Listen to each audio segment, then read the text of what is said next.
ഇതുവരെ കേരളം കാണാത്ത രീതിയിലുള്ള ഭാരതീയ ജനതാ പാർട്ടിയുടെ ഒരു പ്രവർത്തനമാണ് ഇത്തവണ കണ്ടുകൊണ്ടിരിക്കുന്നത്.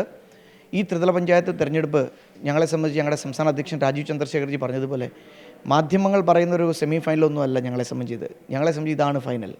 അതുകൊണ്ട് എങ്ങനെയാണോ ഒരു ഫൈനൽ മത്സരത്തിനെ നേരിടാൻ വേണ്ടി തയ്യാറാവുന്നത് ആ രീതിയിലാണ് ഞങ്ങൾ തയ്യാറെടുത്തിരിക്കുന്നത്. ഈ തെരഞ്ഞെടുപ്പ് ഞങ്ങളെ സംബന്ധിച്ച് അതുകൊണ്ട് വലിയ ഒരു ആത്മവിശ്വാസത്തിൻ്റെ തെരഞ്ഞെടുപ്പാണ്. കാരണം കേരളത്തിലെ ജനങ്ങൾ ആത്മാർത്ഥമായ ഒരു മാറ്റം ആഗ്രഹിക്കുന്നുണ്ട്. ആ മാറ്റം BJPയിൽ കൂടി NDAയിൽ കൂടി മാത്രമേ സാധ്യമാവൂ.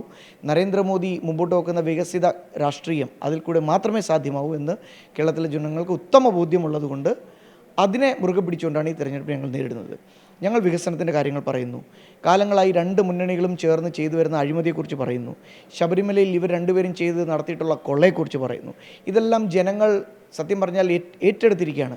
അതുകൊണ്ട് ഈ ഒരു മാറ്റം കൊണ്ടുവരാൻ BJPക്ക് മാത്രമേ സാധ്യമാവൂ എന്നുള്ള ബോധ്യമുള്ളതുകൊണ്ട് ഈ തെരഞ്ഞെടുപ്പ് ഞങ്ങൾക്ക് വലിയൊരു വിജയം സമ്മാനിക്കുമെന്ന് യാതൊരു സംശയമില്ല. ഞാൻ പറഞ്ഞില്ലേ, കേരളം മാത്രമല്ല ദേശീയ രാഷ്ട്രീയത്തിൽ തന്നെ വളരെ വലിയ മാറ്റങ്ങൾ വളരെ പെട്ടെന്നുണ്ടായിട്ടുണ്ട്.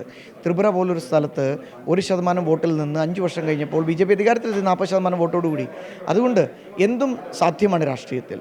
അതിനുവേണ്ടി പ്രവർത്തിക്കുക, അധ്വാനിക്കുക എന്നുള്ളതാണ്. അതുകൊണ്ട് തന്നെയും ഞങ്ങൾ ശരിക്ക് നല്ല രീതിയിൽ ഞങ്ങളുടെ പ്രവർത്തകർ താഴെത്തട്ടിൽ അധ്വാനിച്ചിട്ടുണ്ട്. അതിൻ്റെ ഫലം തീർച്ചയായിട്ടും ഈ വരുന്ന 13-ാം തീയതി ലഭിക്കും.